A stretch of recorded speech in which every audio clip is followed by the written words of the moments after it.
Hello everybody, today we'll be checking out the monsters and how many to build in Idle Heroes. So first of all, we have the wolf here. Other name is Fenlier. I don't know these other names to be honest, we just call it wolf. So anyway, what is important for monsters? Well, obviously the active is very important for them. And then these extra two stats under the monster aura are gonna be important. The attack HP speed here and also the attack HP speed in rune enhancement are gonna be very close to each other between monsters. There is not out of difference there.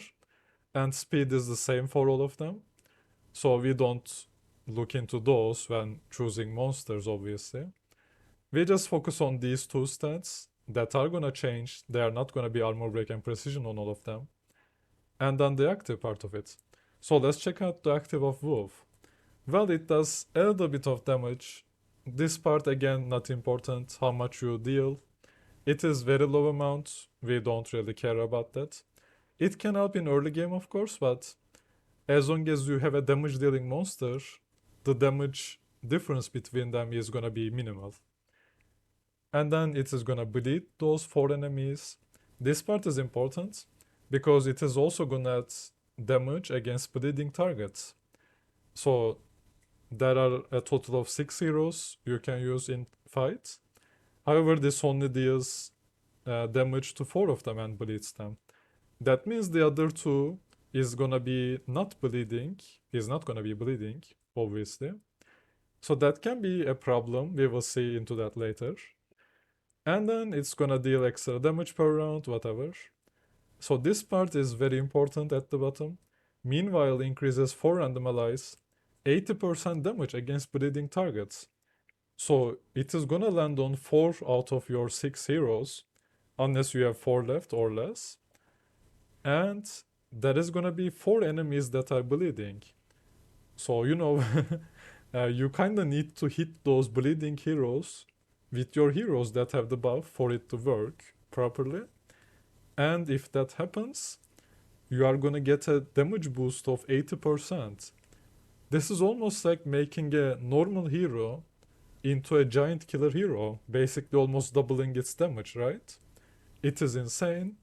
And not only that, this part at the bottom, meanwhile, increases damage part. As you can see, it doesn't say rounds or anything. It is a permanent buff for your hero. If it lands on it, it's gonna have increased damage to bleeding targets. So that means even 10 rounds, 20 rounds later, as long as that target is bleeding, that hero is going to be doing more damage to that bleeding target. Not only that, this can stack. So that means if it lands on your hero 5 times in a row with the bleed, the bleeding target, your hero is going to be doing 5 times more damage to a target that is bleeding. It is kinda insane going into the later rounds. And that is why pet or monster choice, while doing Star Expedition or Broken Spaces, whatever, is very important to increase your damage like insane amounts. So that is enough with the wolf, I think. Who do you want to use wolf with? Well, the best Transcendence hero for that is gonna be Halura, of course. I am mostly gonna be talking about Transcendence heroes here, so don't worry about that. Earlier game, you can obviously use other heroes that bleed targets. However, most of the time we are gonna rely on Transcendence heroes for the bleeding part, or whatever part it is. So yeah, anyway, Wolf is one of the best here monsters obviously, because there's only like 3 monsters that can do this, which is Wolf, Snake, and Phoenix. And the buff here is gonna be Armor Break and Precision. Now, Armor Break is good in Star Expedition as well. You want Armor Break for your Vesa. The Fairy Queen Vesa, of course, Transcendence hero. Precision is okay, nothing too crazy, but 10% precision. And next up, we have the Fox. So, what does Fox do? Well, it deals damage, silences 40% chance to 4 enemies for 2 rounds. Now silence is not really that useful in PvE parts, especially because as in Void campaign, for example, even their basic attacks are gonna wreck you anyway, as long as they get to attack. And then it restores 62 energy to 4 allies. So while the energy is good, it is not really something you search looking for monsters. Because what you want to gather energy with is gonna be Demon Bells, or for example, Jahra passive, her core, some other sources of energy can be gathered. And Jahra, while she can gain a lot by extra energy on the active, or just more allies using actives, she's gonna get stronger. This is not really recommended, of course, because you'll be missing out the double damage you can get from other monsters, right? Is it really worth it to get 60 energy more when you can just deal insane amounts of damage instead? It might be useful in very few situations where, for example, you need to keep the target CC'd for a long time if you have low amount of attack. However, again, why not kill them earlier with less rounds, right? You don't need to keep them CC'd for 15 rounds if you can kill them in like 8 rounds. So this is not really recommended. The only place you might consider is maybe fighting the Dark Seal Land, or was it Light? One of them is gonna be draining your energy. So you can maybe use this monster to get a cheeky active in between the attacks. Otherwise, I don't think it is really worth it. I have it, but I don't use it. As you can see, it's just sitting here, like doing nothing. And then we have precision skill damage here, which are good. Again, not horrible, but the active doesn't increase your damage at all, so you never want to use this basically. Then we have Snake, or Jormungand, I guess. Now this is the same as Wolf. However, it does more damage to poison targets instead of bleeding targets. So how does that help? Well, as you know, Freya, Mystic Fairy Freya, can poison enemies. And it also has a sublimation that I will show right now, if I can find it. I cannot show here, that is fine. So one of these should be, yeah, there you go. The evolutionary factor grants 33% of its effect to allies. So which is gonna be increasing the damage dealt to poison targets. So that means it's gonna give like 3.3% more damage to poison targets with this evolutionary factor working at the end of each round. And that is gonna go up to till the battle ends, so it's gonna stack up. So this is very important, of course. That is why you are gonna see Snake being used in Star Expedition with Vesa Homeowner and Freya going faster than Vesa. Now I didn't talk about that, I think, so that may explain why you need to go faster. These poisons, bleeds, whatever, they can get purified by enemies, obviously. So what do? You are just losing the buff in that case, right? However, if your hero with bleed or poison goes first in the battle, in this case Freya, is gonna be moving faster than your Vesa, and she's gonna apply another poison to the target. So when your Vesa comes around to her turn, she's gonna do the increased damage instead because the enemy is poisoned now. That is why you need to be faster than your carry hero if you want to utilize this snake or wolf, whatever. If you cannot do that, you are better off using Phoenix. We are gonna get onto that one very soon, so I will explain later. And yeah, it is basically the same principle here. Whether you are using wolf or snake is gonna depend which hero is the fastest. And obviously snake is gonna be better if you can go for either of them because of the Freya buff that can even increase the damage further to poison targets. So this one is skill damage block. As you can see, it is not as offensive as the other monsters. It has block there. and skill damage is not that good for Vesa either. However, because of the Freya's sublimation increasing your damage further, this is gonna be doing way more damage compared to a Wolf or Phoenix. So it is a pretty good pet, as long as you have a fast Freya and you don't need the healing from Phoenix. Then we are gonna move on to Dine or Deer, I guess. So this one is a tanky pet. It gives armor, heals you, and gives attack. So very few amounts of all of them, to be honest.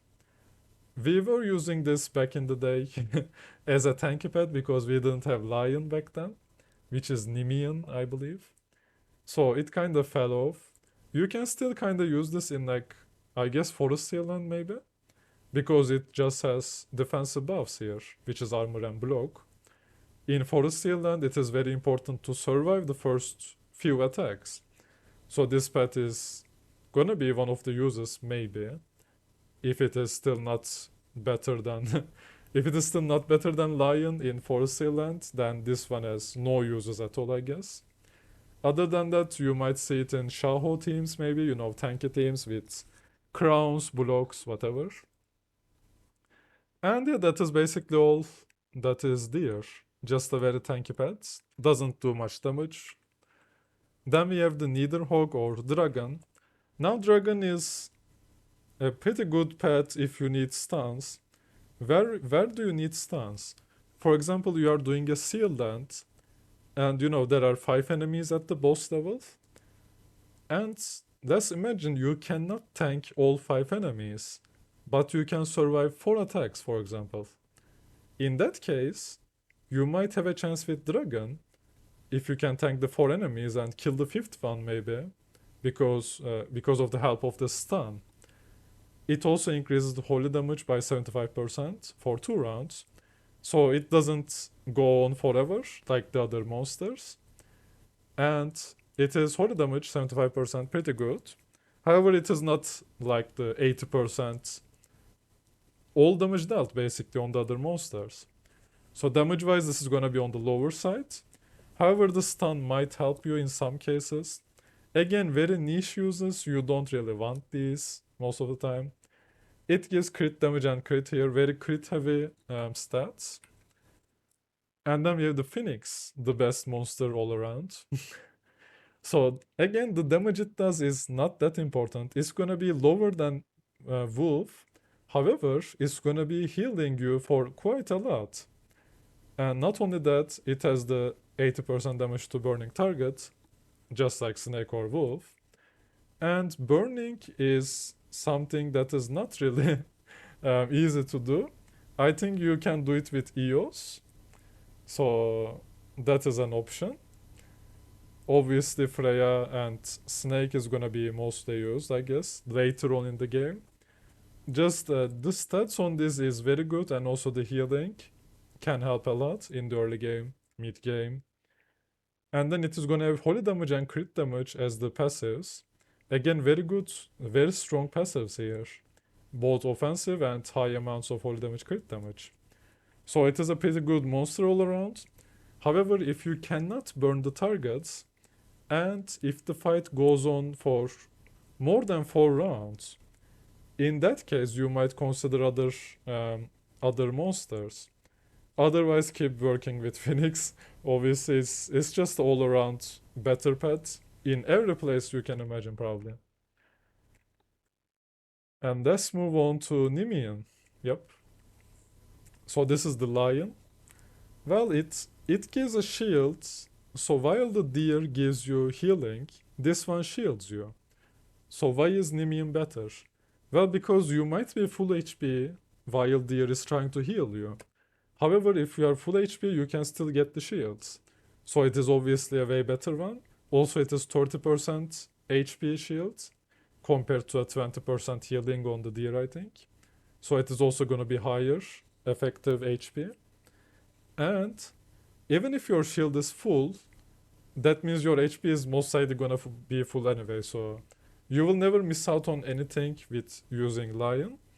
You will miss out on deer sometimes. So this is just a better pet just because of that reason. And then it increases holy damage 40% and damage reduction. Another very good upgrade. Damage reduction is insane, of course. Holy damage 40% is not bad either. It is almost like half of the dragon, right? So very good buffs just from the active. And then it's gonna give you even more holy damage with some crit damage reduction. As you can see, this is a mix between damage and crit damage reduction and all damage, damage reduction. So half tanky, half damaging. It's a very good pet in that case. Also the extra shield on top makes it very strong. However, if you are looking to maximize your damage, you don't need to use this obviously. This is for the cases where you need to survive up to a certain point. Mostly used in Abyss Seal Land, I believe, at least when I was clearing it. Because we couldn't get our Ignis to survive without the lion. We were using it to give some extra shield so she can survive up to 15 rounds. And also the extra damage you get from this lasts for 2 rounds, so it just fades away after that. That is why if you want to keep doing more damage, it is not gonna work as well as Wolf or Snake or Phoenix. And yeah, that is basically Wolf, right? Yep. Whoops. And then we are gonna be checking out the Stone Golem. Now Stone Golem is gonna petrify enemies with some chance and then gives you 75% crit damage. Now this is absolutely horrible because most heroes are gonna be having some type of crit damage anyway, right? So because it has a cap of 150%, you are gonna be above that with this most likely, and that means wasted damage. And then again, why do you need 75% crit damage increase when you can have 80% all damage increase, right? For the other pets like Phoenix. This is just way worse. And because of crit damage cap, it is even worse. And Petrify doesn't help anybody, obviously. It is a type of CC, but it doesn't interact with Aspen or anything, so in that case, very useless ability. You are better off using Dragon if you want to stun people and get 75% holy damage instead of the crit damage. Way better than this one. So very bad all around. We can also check the... It gives precision and armor. Again, like very weird. Very low amount of extra damage. And a little bit of tankiness. You never want to build Stone Golem probably. Then we have the Sphinx. This one is very interesting. So it is gonna reduce their armor and speed. So if you are looking for a speed fight of some kind, that is gonna be longer than 2 rounds. Because the sooner you can get a monster active out is at the end of round 2 or start of round 3. So in that case, this is gonna only help you after round 3. And if the speed fight at round 3 matters for your fight, you can obviously use this. For example, in Void campaign, you are trying to outspeed enemies with Snow Hearts and Asmodel maybe. And then one of them dies, either a Snow Heart user or Asmodel. In that case, if you have this monster and you get back the speed orders to your side, it might be winning you the fight. So again, very niche uses, but it can make the difference. Other than that, 37 speed is not gonna matter for any, like the early game, mid game fights. Because speed only matters after a certain point. In Realms Gate 121 and higher, for example. And then Void campaign, obviously. So, very late game stuff where this matters. And then it increases 25% attack for 2 rounds. Very low amount, it doesn't stack, it just disappears after 1 round basically. So you don't worry about that part. As long as this wins you a speed battle going into the 3rd round, you can maybe use it. Otherwise, don't worry about this pet. Forget it exists. Basically that. We can check it gives precision and holy damage, full offensive. However, again, it is not gonna be dealing much damage anyway. And then we have the apparition, which is Ice Golem, I guess. I am bad with names. So this one is very interesting. It is actually the highest damage increase, which is 120%. This is 50% higher than Phoenix, Wolf, or Snake, right? However, the target needs to be frozen, meaning it needs to be CC'd. So it is gonna be a very low chance. Because for burning, bleeding, or poisoning, you can just apply them yourself with a hero going first, and then all your heroes are gonna be doing that extra damage. In this case, you need to freeze them, and they need to stay frozen while you are doing the damage. So while it is the highest damage potential, it is practically not that useful. And that is why you don't want to do this. Obviously, there can be some heroes that freeze, that help freezing as well, like Jahra. Again, I don't really recommend it. Does it help you win anything that you cannot win? It might be very low chance that you need this round 3 burst to win the fight. And in that case, this might be your best bet if you can't survive to round 4. However, instead of building this, I will just wait to be a bit stronger. That is a better option, I think. Instead of wasting so many resources on this pet, that is just better. Then it is gonna be giving extra precision and holy damage. Kinda nice. So how many monsters should you build? As you can see, I have 7. Yeah, there are 10 monsters total. I have 7 of them. So do you even use 7? There is not a place where you can use more than 5, I think. Because like I guess Maverick tier in interdimensional you can use them. However, the furthest I've ever pushed is obviously this one, Overseer. And here, while you can use 5 monsters, I just need to end up at Overseer at the end of the season to get the rewards. I don't need to fight here with 5 teams. So while I have 5 equipped here, I only really need 3 because the moment I drop down 7 points, I only need 3 teams. So unless you're going for Maverick in interdimensional, I wouldn't recommend going for 4th or 5th monster. Just stick with 3 monsters. So what are the 3 monsters you need to build? Well, first of all, the first one is gonna be Phoenix, obviously. Just the best monster all around. You can also use burning heroes early game, mid game. Like even on the first day, for example, you can probably find a hero that burns targets. There is Flame Strike, there is Sigmund, whatever. There are so many burning heroes. And Phoenix, you can just use Phoenix all the way, to be honest. Like I am doing Dominator clear, I am using Phoenix. I am using Phoenix like 90% of the time in Void campaign. Tower, everywhere I am using Phoenix. In Star Expedition as well, I think I'm using Phoenix because I don't have a fast Freya for that or anything. So yep, Phoenix is just the best one to use all around. And then I would recommend you to get Nemean because this is a tanky pet. You kind of need one tanky pet for certain seal lands, maybe Void campaign where you cannot tank enemies just enough to win. And yeah, it is just good pet to have in PvP as well. You can use it. The extra shields can help. And then the third monster, I would probably recommend Snake at this point.